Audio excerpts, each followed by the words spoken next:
Hey everyone, just doing a really quick announcement before we get into today's review.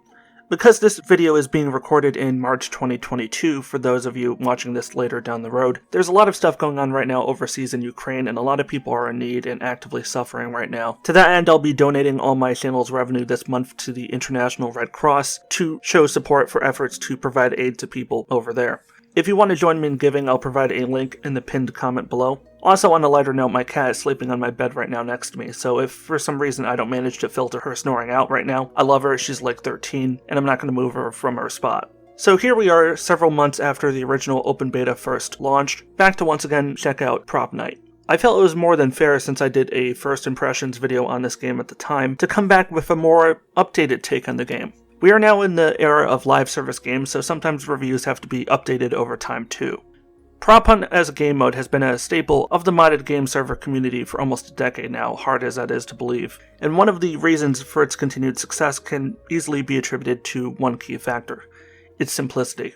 Players are split up into two teams, with one side playing as survivors who attempt to stay alive till the end of the round, while the other team, the hunters, attempt to, as their shared name implies, hunt the survivors down until either the time expires, in which case the survivors win, or all survivors are successfully eliminated, in which case obviously the hunters win.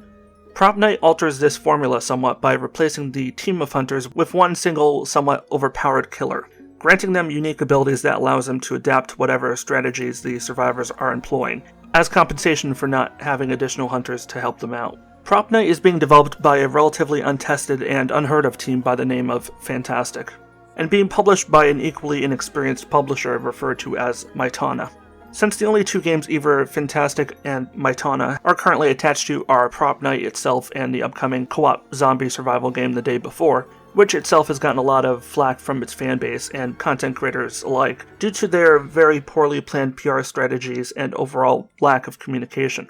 This ties into Propnight only so far as Fantastic and Mytana very bizarrely chose to announce Propnight right in the middle of a live stream event that was specifically supposed to be dedicated to The Day Before, but which was cut short to show off this game instead. Despite both companies initially jointly shooting themselves in the foot with this bizarre reveal strategy, the game launched with a decent amount of success on Steam and was fairly popular on other platforms, including gaining a lot of traction on Twitch due in large part to the very social nature of the game. So let me start off with one of the things you'll probably have already noticed.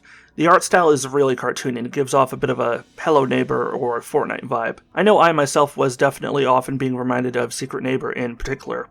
It's alright at best. I wasn't very impressed with how they went about designing the character models. All of them look very generic and forgettable, although the animations do have a bit of flair to them, which helps offset that a bit. That said, the playable maps do add a bit of that much needed visual variety. Propnight currently does not have any form of user-determined map selection system, neither allowing players to select only certain maps when queuing for a game, nor allowing an existing player group to initiate a map vote at the end of the match, both being features that many other similar games actively employ. This is somewhat annoying because the system itself appears to put noticeable emphasis on only placing players in certain maps, to the almost exclusion of all else. I've played a total of about 30 or 40 matches so far, which according to Steam works out to be about 12 or 13 hours spent in a game, and more than half of that time has been spent on one single map, being Farm, with the game otherwise seemingly only picking between House and Abbey. In my entire time spent playing, I've only been able to play on the school map maybe 2 or 3 times in total.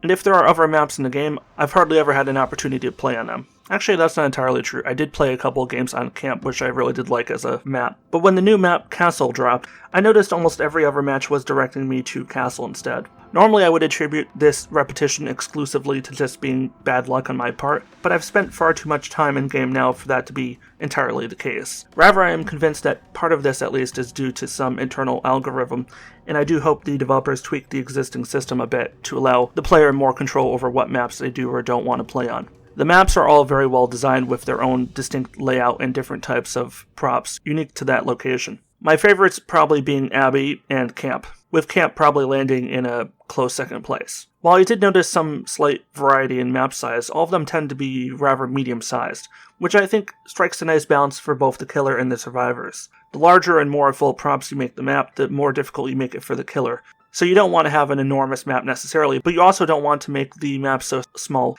that the survivors are effectively unable to go about doing their job of activating the generators without the killers spotting what they're up to and attacking them near instantly.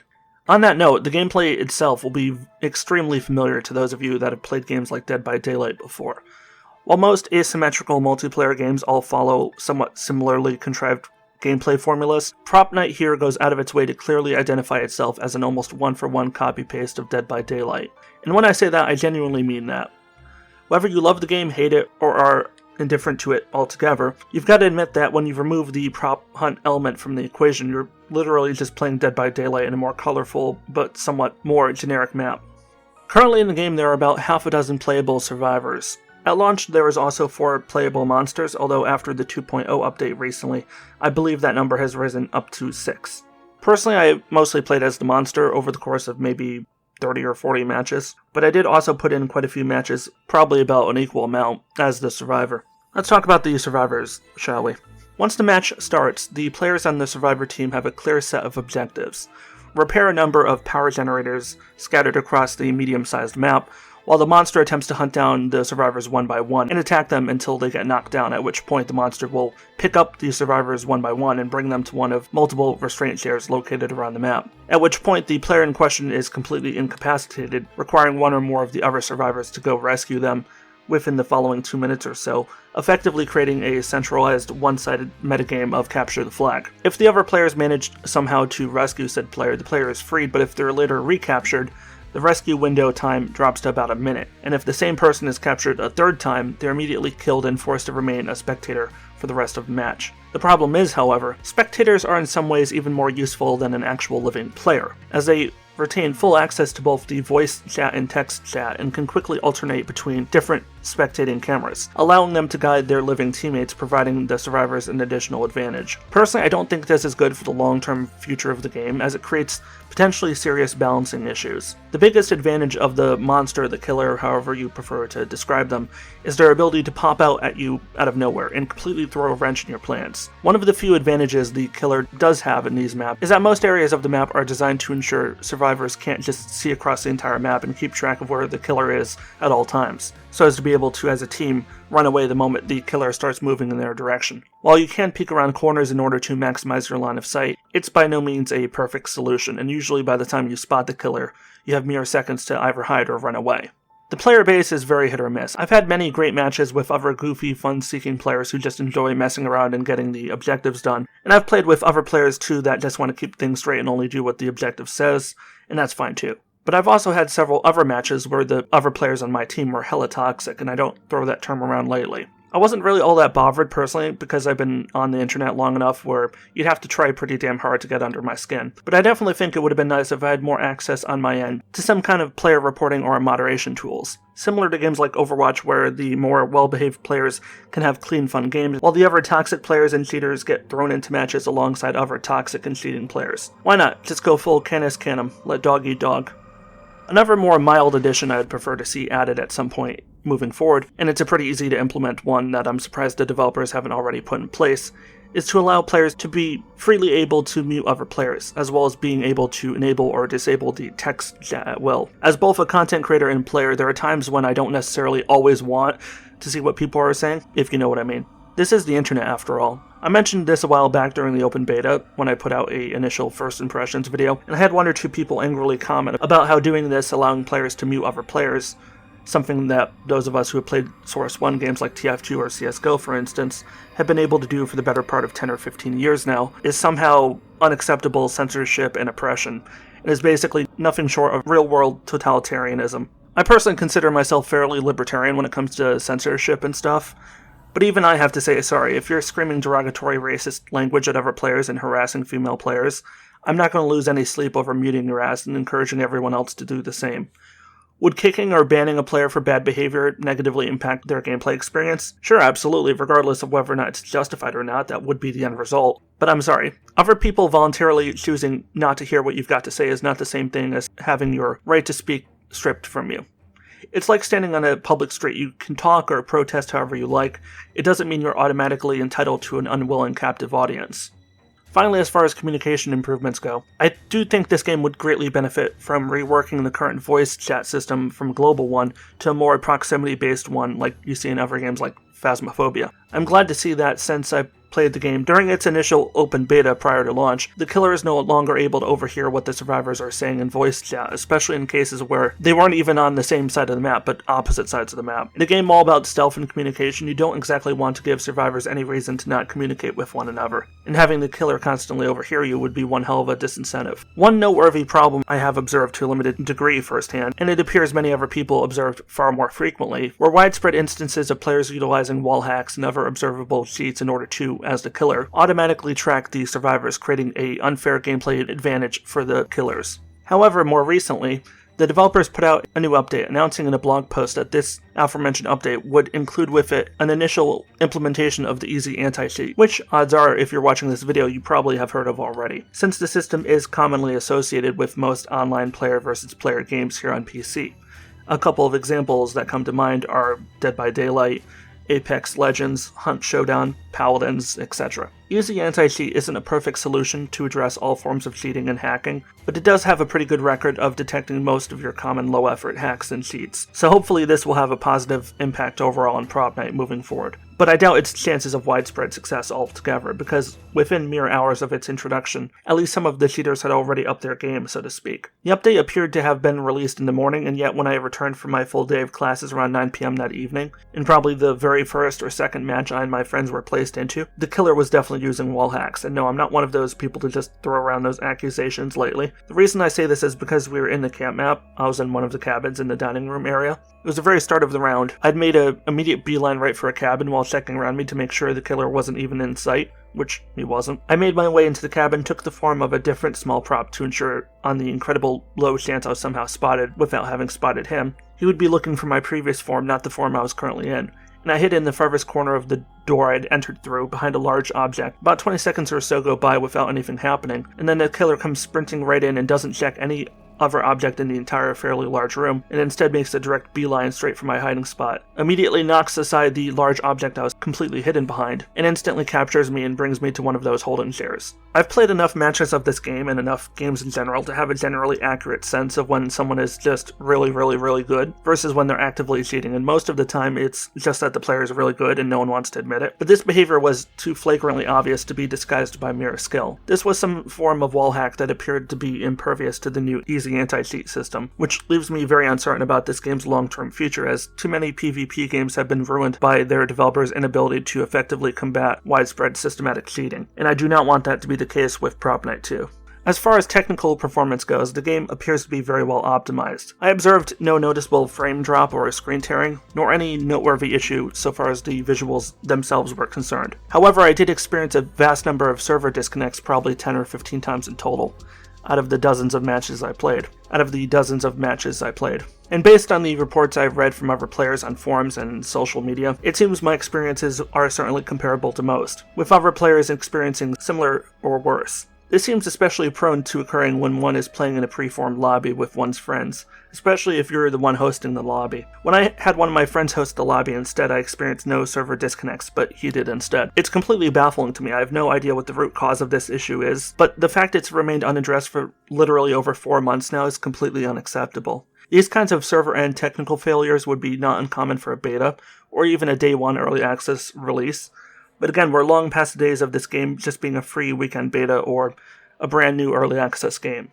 Sure, it may still be an early access game, but if you're charging people money for it, the expectations are going to inherently be raised, even if only just by a bit. As far as general improvements go, there's still quite a few left on my list in no particular order.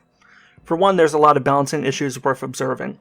For one, it's way too easy for survivors disguised as small props to hide under furniture or other large static objects, making them effectively invincible, as it makes it impossible for the killer to directly get a hold of them or directly harm them, setting aside any possible AoE damage cooldown abilities the killer may or may not have access to. Another minor critique is that the QTE that plays out when you're repairing the generators is way too generous when you get the hang of it. I certainly feel it could have been a bit more punishing, with the window of success narrowing each time you successfully complete one. Simply put, there's just way too much leeway in this area. Speaking of areas where survivors have a bit too much leeway, let's talk about character abilities. Both teams, the survivor and the killer, each have unique individual character ability kits, each designed around a particular playstyle. You've got a survivor who is essentially a medic and can heal other players. You've got another survivor who can build barricades that can block doorways and slow the killer down by preventing them from entering the room until they first destroy the barricade, etc. But on the flip side, the killer has their own unique abilities and playstyle. I personally spent most of my time playing as the nun, as far as killers go, so I can't speak too much about how balanced some of the other killers were, as I only played maybe a handful of rounds as them, since the nun just fit my more aggressive playstyle the best. And I can definitely tell you up front, the nun is not balanced, not even remotely, and I know I'm far from the only person in the games community to feel that way. That said, I honestly can't say I mind in the short term, since it's been really fun to exploit how overpowered that character is for my own gain. While we're still on the topic of the survivor characters, I do want to make note of another smaller complaint that I don't foresee will be reworked in any capacity moving forward, but I'll mention it nevertheless. There's not really much of an incentive to stick around in the match once you found yourself eliminated and left in spectator mode. I've not often found myself in this position personally, as while I've gotten knocked down and captured plenty of times, I think I've only gotten eliminated maybe half a dozen times in total. That said, in those few instances where I have been, the experience was almost unbelievably boring. While I think in an unrealistic dream scenario, it'd be cool if maybe eliminated players could freely move their camera around and be able to see through walls and have a proper spectator's HUD showing them the current completion progress of the objectives, which generators are turned on, which haven't been touched at all, etc. As well as color-coded character outlines showing the current positioning of all living survivors in the killer, including unique color-coded outlines for imprisoned survivors. Because currently as a survivor, you spend the entire afterlife looking at essentially nothing whatsoever. And to me, it doesn't seem remotely fun or arguably fair to that player to ask them to spend minutes at a time staring at nothing and doing nothing. That said, to balance that out, I would also disable voice chat for eliminated players. So either create a spectator HUD that actually somewhat resembles a functioning spectator HUD, or at least bare minimum when the developers inevitably create a battle pass and probably have some kind of player reporting system post-launch, don't penalize players for leaving a match if they're only a spectator. Even Fortnite has implemented that small compromise measure. Another survivor-related change I would make would be to reduce the current stun duration that survivor props can deal to the killer. Currently, the killer is stunned for easily 5 or 6 seconds, and even then, your vision as the killer is still blurry for a few additional subsequent seconds, both of which combined is more than enough time in most instances for the survivor or survivors to escape from the killer's line of sight. If it was up to me, I'd reduce the initial full stun duration to 3 or 4 seconds, and keep the partial blurry stun the same as it is. However, I would also love to see survivors by default get some other kind of cooldown-based defensive ability, like maybe they can hold down a button to propel themselves forward in a straight line with great force, as either an escape tactic or alternatively slam themselves into the killer, physically pushing the killer back a few meters, but not dealing a stun. Speaking of jump abilities, I do think it's not just the killers that need a nerf. The low-gravity-esque jump height of players disguised as props is ridiculous.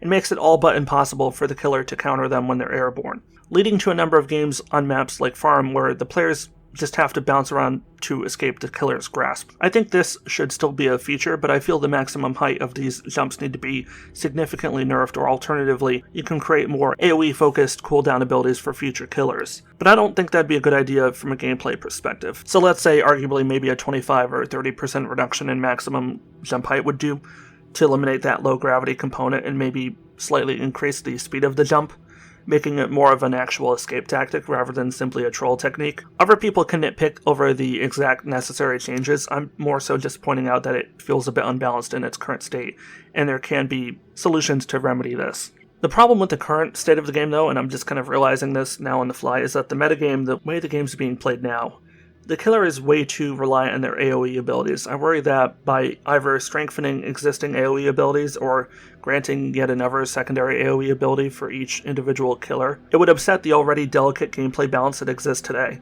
I'm not naive. I understand that many competitive-esque games with a large roster of characters with unique ability kits creating an ideal state of balance is difficult at the best of times and nigh impossible at worst. I don't know what the ultimate solution, if one even exists, would be, but I feel it's an issue worth warning potential players about. Another nitpick I do want to briefly mention is how insanely buggy this game can often be.